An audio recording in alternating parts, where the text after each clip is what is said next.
Want to score a band 7 in the IELTS writing section but don't know where to begin? Don't worry. I am Diksha Mehta and we at Leap Scholar are here to help you get the band you desire. In today's session, I will show you everything you need to know about writing task 1 where you need to write a report. As a bonus tip, stay tuned till the end where I show you the rubric the examiners use to grade your scripts. So let's get started.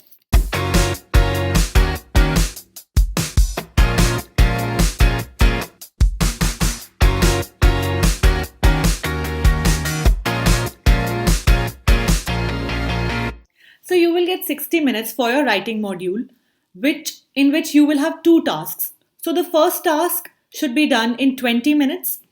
The instructions state that you need to write at least 150 words, but I would recommend you to aim for 160 if you're aiming for a band 7. So what exactly is task 1? In task 1, you will be given pictorial or visual data in the form of a graph or a diagram and you need to write a report. Similarly, in task 2, you need to do it in 40 minutes and the instructions state that you need to write 250 words. But if you're aiming for band 7, I would recommend you to write at least 270 words. In writing task 2, you need to write an essay. So today we are going to look at writing task 1. So let's see how to manage your time. So out of the 20 minutes, your writing should only last for 10 minutes. First 5 minutes should be spent on planning what you're going to write and how you're going to organize it.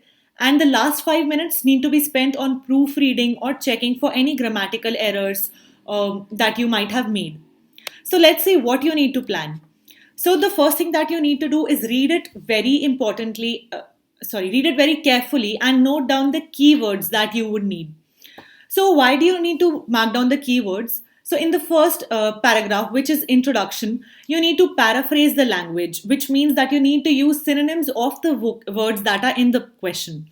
Do not repeat the words from the instructions. If you repeat the words from the instructions, the examiner will just not consider your first paragraph and the first paragraph will not be counted towards the word count.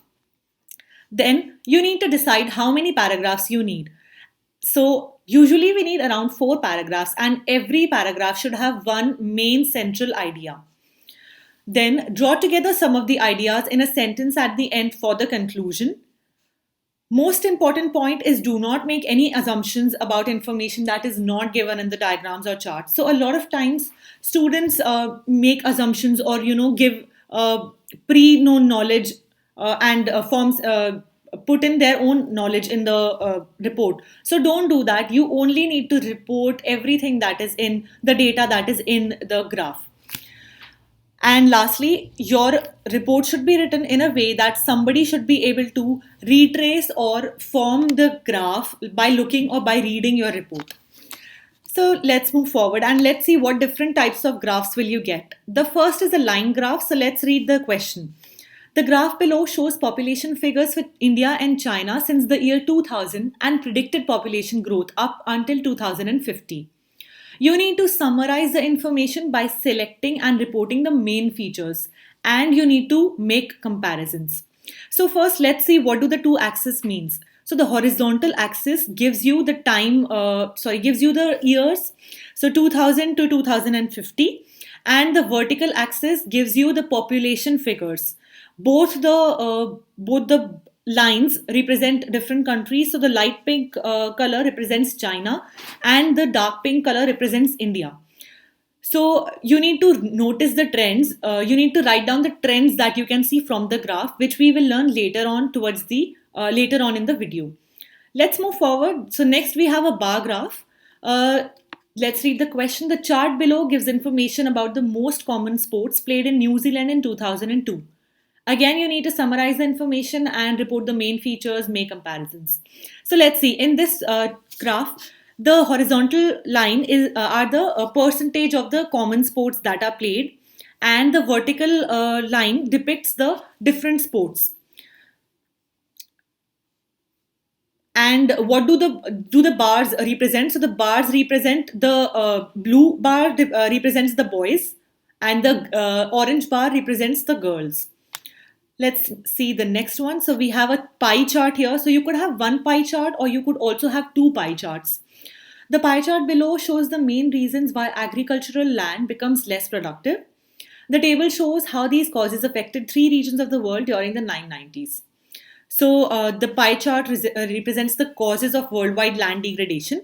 So let's see, the biggest cause of land degradation has been in orange color. It is 35%, and the biggest cause is overgrazing by animals. The next biggest cause is in green, which is deforestation, followed by overcultivation, which amounts to 28%, and 7% is denotes other causes. Let's see next. So next we have a process diagram. A lot of students find this slightly difficult. The diagram below shows the recycling process of aluminium cans. The first thing you need to do in this for solving a process diagram is you need to find a starting point. So if you can see, there are arrows marked for the entire process diagram except for here. So this is your cue. You need to start your process diagram from this stage, which is used cans. So let's move forward. Now that we have seen the different types of graphs that we can have, let's see the format of the report that you need to write. So this is very simple. The first paragraph obviously needs to be an introduction. How do you write the introduction? So what should be covered in the introduction? You need to write the purpose of the chart. What exactly is the chart representing and in what time frame? And you simply need to do this by paraphrasing the question using synonyms. So please do not repeat any vocabulary from the question. Then your paragraph 2 is going to be a general statement comparing the main trends, or it's as also called an overview. The third and the fourth paragraph will be comparisons of data, which will support the overview paragraph. And paragraph 5 will be a conclusion or a general statement summarizing your entire report. So when you're writing paragraph 3 and 4, please make sure to include data and figures from your chart. Let's move forward and see how to paraphrase for paragraph number 1. So you have 4 methods for paraphrasing. The first is obviously using synonyms. So for example, my car needs petrol. What synonyms can you think for car and petrol? So on the right, as you can see, my vehicle requires fuel. Violent crime is on the rise among teenagers. So think of synonyms for the main words. What are the keywords? Crime and teenagers and rise. So change these and it becomes violent offenses are rising among adolescents. Third, we have global warming is mostly caused by emissions from internal combustion engines. So the keywords are mostly and emissions. So we change it to climate change is mainly caused by the release of fumes from motor vehicles. The second method of paraphrasing is changing the word order. This is the most simple method. For example, as languages such as Spanish, Chinese, and English become more widely used, there is a fear that many minority languages may die out. State your opinion. So, this is the question that is given to you. All you need to do is you need to divide the question in half and you need to rephrase it by shifting the latter end at the beginning. So, we change fear and we make it dismay. So there is dismay that many lesser used languages may pass away as languages such as Chinese, English, and Spanish become more broadly spoken. Let's look at the third method. So changing from active to passive voice. So the active sentence is the property developers invested $20 million in the development of the shopping center. All you need to do is make it a passive sentence by focusing on the development of the shopping center and how much money was spent. So you change it to passive sentence and it becomes $20 million was invested in the development of shopping centers. The subject is not very important in the passive sentence, so if you want, you can leave it out. Let's see method number 4, changing the form of the word. So for example, longer lifespans and improvements in the health of older people suggest that people over the age of 65 can continue to live full and active lives. So we change the form of the word by making it a noun. So longer lifespans and improvements in the health of older people are suggesting that people over the age of 65 can continue living full and active lives. So we have seen how to paraphrase in paragraph 1. Let's move forward to paragraph number 2, where you need to write an overview. So how do you write an overview? Firstly, let's look at what exactly is an overview. So an overview is the overall summary, also known as the trend of the information in 2 or 3 sentences. So first you need to ask yourself, what is the main purpose of this chart or table or graph? And that main purpose you need to write as your overview. So what vocabulary can you use to write your overview? So we can use to summarize the most marked change is, or overall it is clear, or overall the majority or the minority of the students, etc. In sum, the most noticeable trend is, and in total, men spend so much time in doing these tasks, whereas, etc. So this was paragraph number 2. Let's move forward and learn some new vocabulary for describing trends. So in paragraph number 3 and 4, you would have to make comparisons and describe trends. So what exactly is a trend? So for example, in a line graph, the movement of the line is the trend.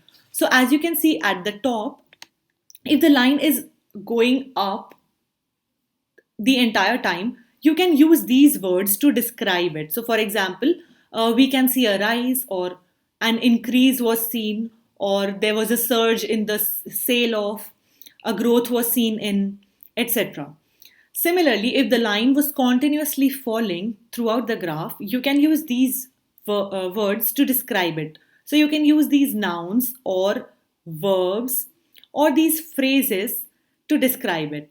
Similarly, so if the line was if the line was initially rising but then peaked and then fell, so you can say we could see a peak in the in the sale of cars.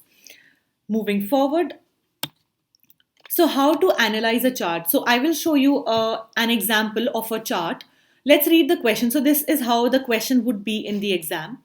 Sample chart. The chart shows the division of household tasks by gender in Great Britain. Write a report for a university lecturer describing the information shown below. So the first thing that you need to do is plan how many paragraphs do you need. So you need a minimum of 4 to 5 paragraphs. And let's see what will go in each paragraph. So this is the graph that has been given to you. On the horizontal axis, you have the different household tasks. So there's cooking, baking, washing up, cleaning house, tidying, gardening, pet care, care of own children and play, maintenance, odd jobs, clothes, washing, ironing, sewing, etc. So there's a table given below, and on the vertical axis, you can see the minutes that males and females spend in the entire day. So the red bar depicts males and the purple bar depicts females. So what can you mainly observe from this chart? So the main trends are that women spend the maximum amount of time on cooking, baking, and washing up, and men spend the maximum time in gardening and pet care. What do they spend the least amount of time on? So women spend the least amount of time on maintenance and odd jobs, whereas men spend the least amount of time in washing clothes, ironing, sewing, etc. So these are your main trends. So let's go back and see how to paraphrase the vocabulary for your introduction paragraph, which will be your paragraph number 1. So let's see the keywords. So the keywords are division of household tasks by gender. So you need to use different words. You need to use synonyms to paraphrase this. So what words can you use for division, household tasks, and gender? So pause the video and comment in the comment section, and I will tell you the synonyms that you can use. So for division of household tasks, we can say the chart shows the average number of minutes per day men and women spend doing different household tasks. So let's see paragraph number 1. So the first paragraph, you need to paraphrase the purpose of the chart, the second paragraph will have your overview, which will be a main statement about the total time men and women spend on household tasks. So let's go back. You need to add the total number of minutes that men do and total number of minutes that women do. So for example, let's count the total number of minutes for females, that is for the purple bar. So this is around 70. Then here we have around 55. then 20, then 45, then 10 and 25.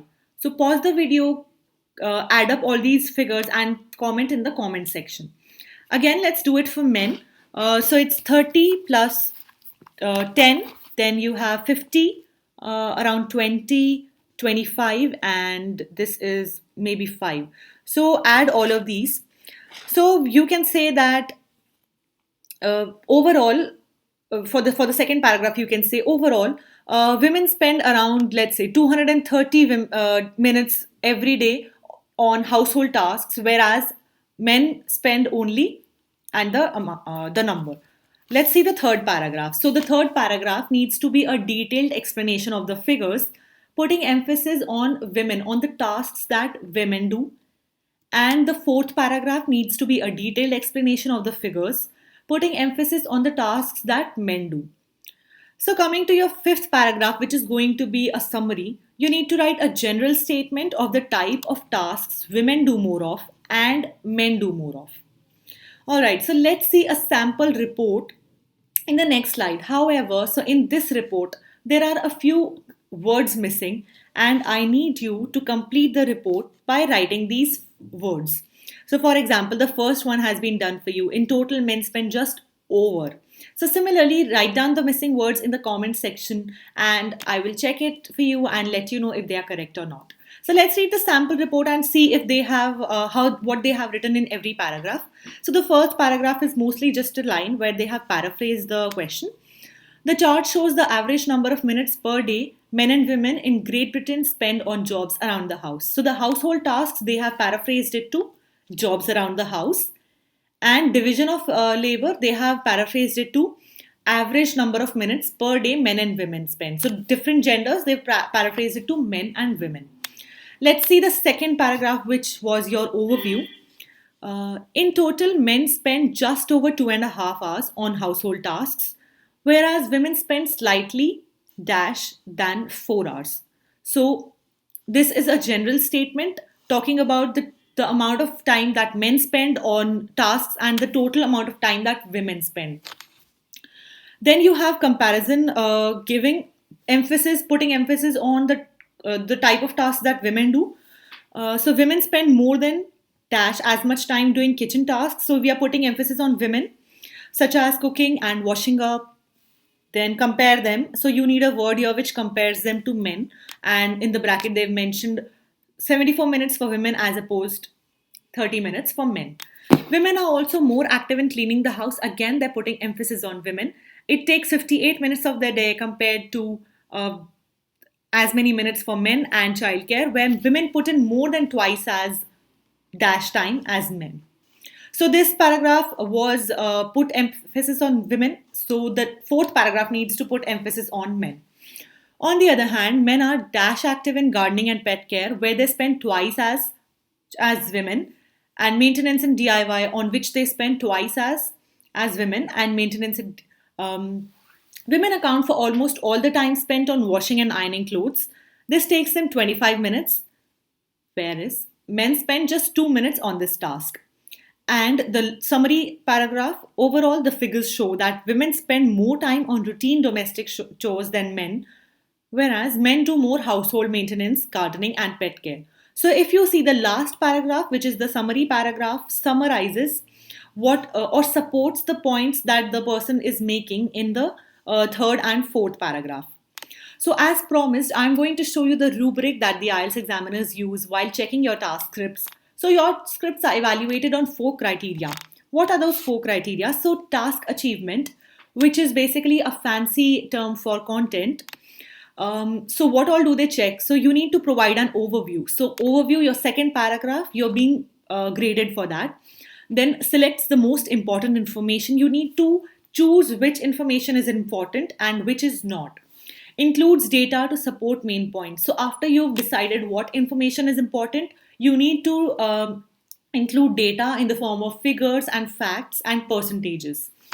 The second criteria is cohesion and coherence, which is a fancy term for organization. So how do you organize your report? By using linkers appropriately. So for example, whereas, moreover, however, in addition to, additionally, etc. Use paragraphs appropriately. So, what does that mean? So, using paragraphs appropriately means that you need to divide your report in at least minimum four paragraphs, and every paragraph should have one central idea. Apart from that, presents information in a logical order, so you can't just randomly scatter your information. It needs to flow in an order. Then uses reference words to avoid repetition. The third criteria is lexical resource, which means vocabulary. So, as all of you know, uses uncommon words, but it is not just that. So, vocabulary is a lot more than using just uncommon words. So, it is using uncommon words and using precise words and expressions. So, you need to use them in the correct context. Then using collocations. So what are collocations? Collocations are words that usually go together. So for example, fast food, etc. And your spellings need to be correct. Then the last criteria is of course grammar, which is very important. So uses a mix of complex and simple sentences. So complex sentences are basically those sentences which contain more than two ideas. Then uses correct punctuation, so your full stop, comma, apostrophe, semicolon, colon, etc. Uses the right tense, the right prepositions, and uses comparative structures to make comparisons. So this is also very important. So remember how they in the report they said men spend 73 minutes whereas women spend 60 minutes. So comparative structures like those. So with that, we come to the end of our session. And don't forget to like and subscribe Leap Scholar